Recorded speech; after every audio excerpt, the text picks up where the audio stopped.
Welcome to another episode of Muscle Academy. This week we've got some leg footage in the background from a couple of years back, and I'm going to be talking about some tips for training your calves. In particular, the other day I saw an article on social media. Let's just say it was posted by, let's call them Iron Generation. And they post some pretty bad articles from time to time on this page, and this was no exception. I think just the writers aren't very good, and they kind of don't know their stuff. Anyway, they had an article about training calves in order to fix your chicken leg calves, and they had 4 tips on there.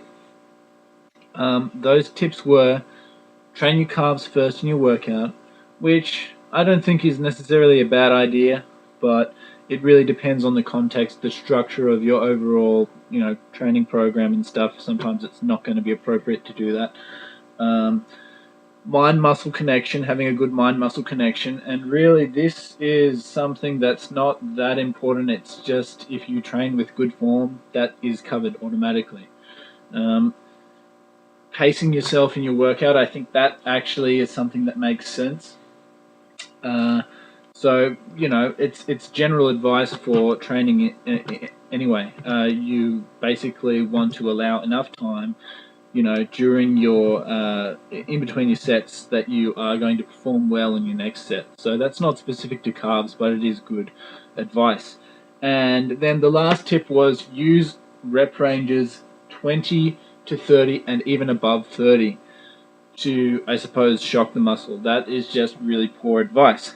So what I would suggest when you're training your calves, firstly, select appropriate volumes, intensities, and frequencies for your calf training, and of course, incorporate that into your overall programming. Focus on progressive overload.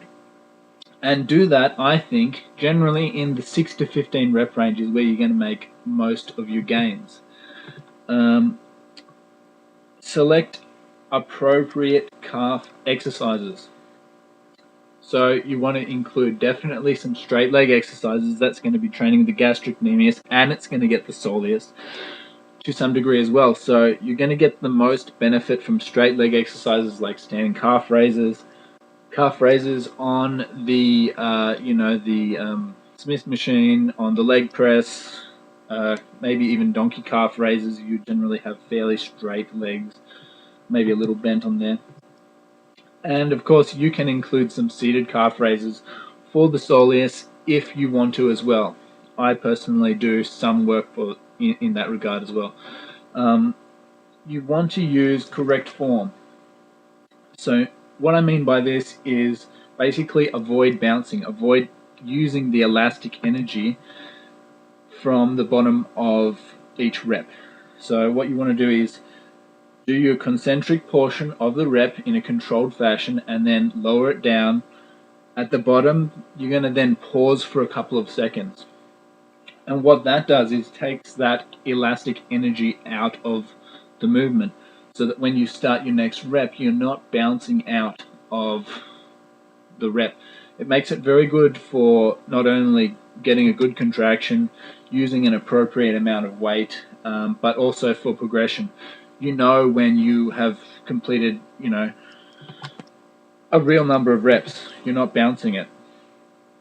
And then also having an appropriate and specific progression scheme. So, using certain rep ranges and then knowing exactly when you're going to progress. Maybe it's you're using 8 to 12, and when you get all your sets with 12, you're going to move on to the next smallest appropriate weight. So thanks for listening, guys. That's it for this week, and I'll be catching you guys in the next video. If you like the video, please like and subscribe. Cheers. Bye.